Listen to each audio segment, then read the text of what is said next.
a leading Remain campaign, you'll remember.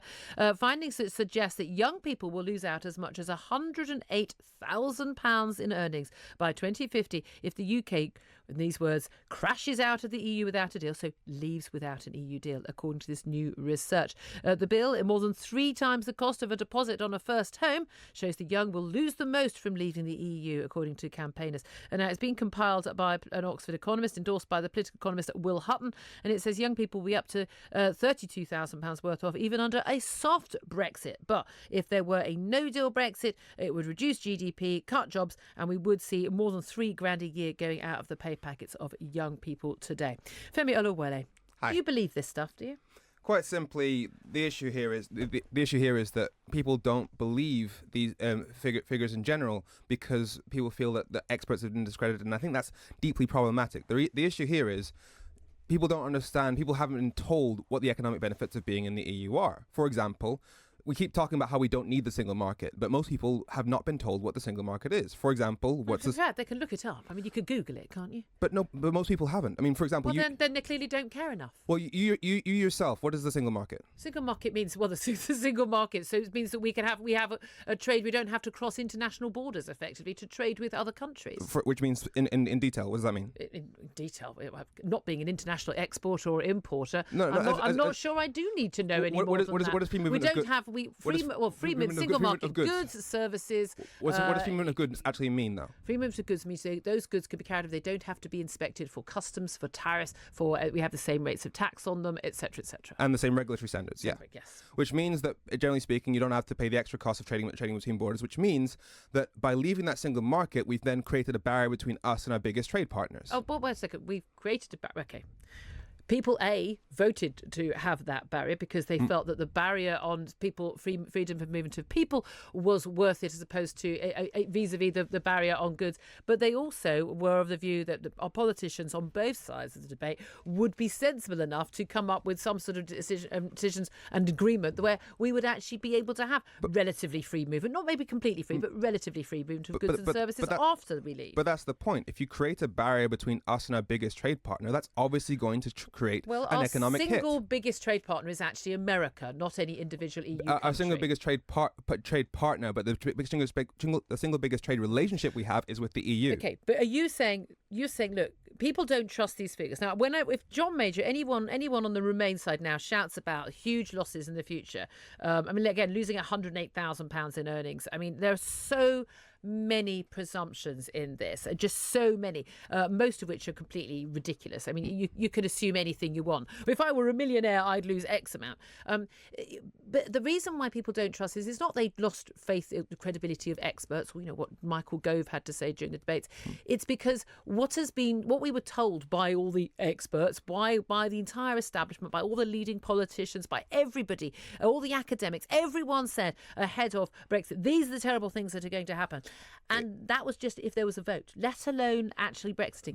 None of it has come to pass. That was the Treasury forecast. Treasury forecast, on which, and by the way, the Treasury forecast, the official Treasury forecast, those are the numbers on which every other government prediction of what's going to happen, and all of the other international figures and the figures used by the IFS and the IMF and everyone else, uses those same figures, and nobody trusts them because they're not proven to be true. What's important here is the fact that those predictions about what would happen on a vote, as a result of the vote, they are by definition predictions about how people will react, not predictions about the actual concrete effects of leaving the EU. Because what happened on June 23rd was literally nothing from a legal standpoint. Yeah. That's the whole point. There was no difference in our trading relationship. So it was about how the markets would react. But the whole point is the Bank of England was able to react to how people would react. So obviously that's what made the effects of that much less. What the real difference is going to come if we actually leave the EU. Yeah. Once there start to be difference in regulations, once there start to be customs tariffs, once we start to have barriers between us and our biggest trade partner. So as you've admitted before that there will be a difference, there will be a barrier to our trade. So the question of whether or not this is going to be an economic hit is definitely the case. It does depend what the barrier is. Well, again, I like the fact you said if we leave, when we leave. I'd just like to correct that. Well, actually, the way things are looking, we're looking at having a no deal. And I don't believe that is when we leave. Well, we're looking about given that the deal isn't going to make it through Parliament. There's going to be a situation where we end up with no deal come around December, and I think that the Tories will make sure that they don't get the blame for no deal, given the damage it would do to the country, and that's what's going to lead to a people's vote. We've already had a people's vote in 2016. Did we have a people's vote on the deal? Did we have a people's vote on the deal? Do we normally have a direct referendum on the outcome of a trade deal? I don't think we do we? The Northern Ireland did when they signed the Good Friday Agreement. That wasn't a trade deal. They sent a well, actually, it did involve a lot. It did involve trade rules. When Northern Ireland signed the Good Friday Agreement, they sent a copy of the full Good Friday Agreement to every single voter. They got to see the deal that they were signing before they signed it. There hadn't been a vote beforehand. That is true democracy. That's informed consent. The idea that we wouldn't be able to see the deal that we're signing before we signed it is utterly anti-democratic. The idea that, you voted to leave, but you shouldn't have a say on what actual deal we get. We'll decide that. Even though most people were unhappy with the relationship we had with the EU before, the idea that they shouldn't have a say now is just illogical. Let's get back to the point in hand, which is that this idea that young people are going to lose huge amounts of money if there's a no-deal Brexit. A lot of this is, you'll know, a lot of this is scaremongering about how bad things go. When we use phrases, and I constantly take reporters on television to task for using phrases like crashing out of and things like that. It was simply leaving a trading relationship. Now, it's not can I finish one question, please? Thank you.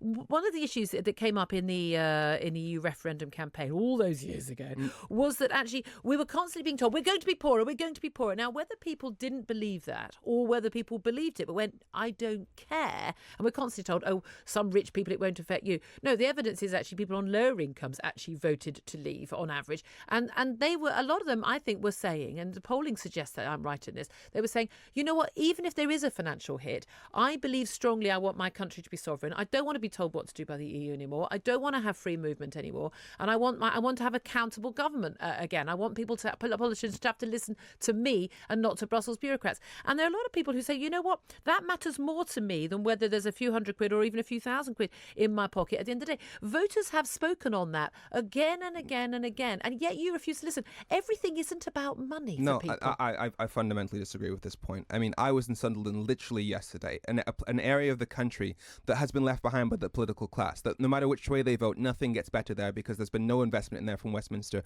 The opportunities are in London. Nothing goes to Sunderland. Nothing goes to Hull. Those people needed things to get better, and they were promised that after decades of utter neglect by the political establishment, they would finally have a vote that might actually change things. Yes. And they were promised. Well, why are you trying to stop it changing things? And they were promised that change would bring benefit to their economy. Whereas in fact, well, they wouldn't have seen the benefit yet. We haven't Brexited yet, and one of the reasons why it's being delayed is because of people like you campaigning to stop it.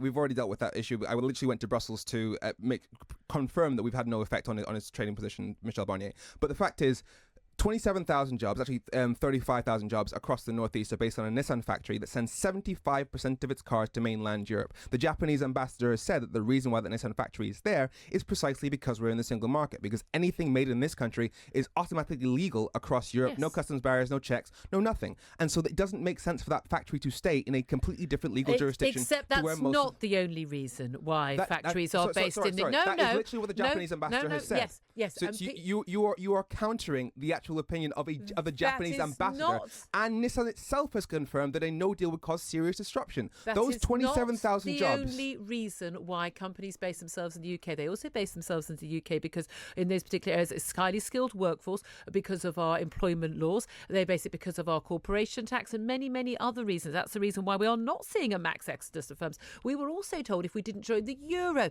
that we would see this max exodus, and we didn't see it. On the contrary, we've seen the exact opposite. Nissan has confirmed that the no deal would cause massive disruption. The Japanese ambassador has confirmed there would be no deal disruption. Who exactly? That doesn't mean they're going to leave.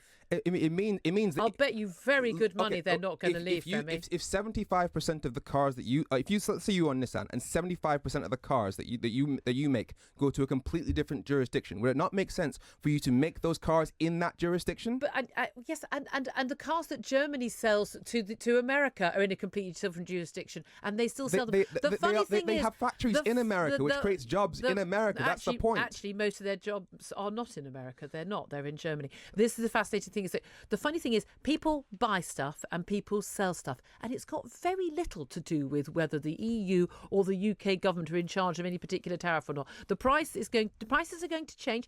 Goods coming from outside the EU will probably be cheaper. Goods coming from within the EU, if there isn't a deal, may be more expensive. It will all even it out in the wash. The reality is, on issues like food, our prices will probably go down rather than up. Yeah, this is the great lie about Brexit. This is a great lie about Brexit. The idea that we can get stuff from elsewhere and that we can prioritize trade with countries that are outside of Europe. Nobody does that. Even America, with their trade deal with Canada and Mexico, when Trump started his little trade war, he left Canada and Mexico out of it because not even Trump was crazy enough to disrupt trade with his closest partners. That's what we're doing with Brexit. We're disrupting trade with our closest and biggest trade partners. We don't have to disrupt trade with our closest partners. That's literally what Brexit does. If they don't want to put on tariffs, they don't have to put on tariffs. You yourself admitted that if we have different laws to the rest of Europe, if we have different tariffs to the rest of Europe, that will create a trade barrier between us and our biggest and closest, cheapest trade partner. Countries always do most of their trade with countries that are close by. And if we put ourselves at an economic disadvantage, that will hurt us. I'm pointing the clock madly at you, Femi. We're way over time. Femi Oluwole, you're always welcome in the studio. Chief Spokesman, Our Future, Our Choice. I hate to tell you, I've still not died yet. I know I'm one of the older Leave voters. We usually row about that, but I'm still alive. Well, there are 1.4 million British voters who've turned 18 since then. And I know. And you know why they couldn't vote in 2016? Because they were children. This is Talk Radio. Across the UK, online.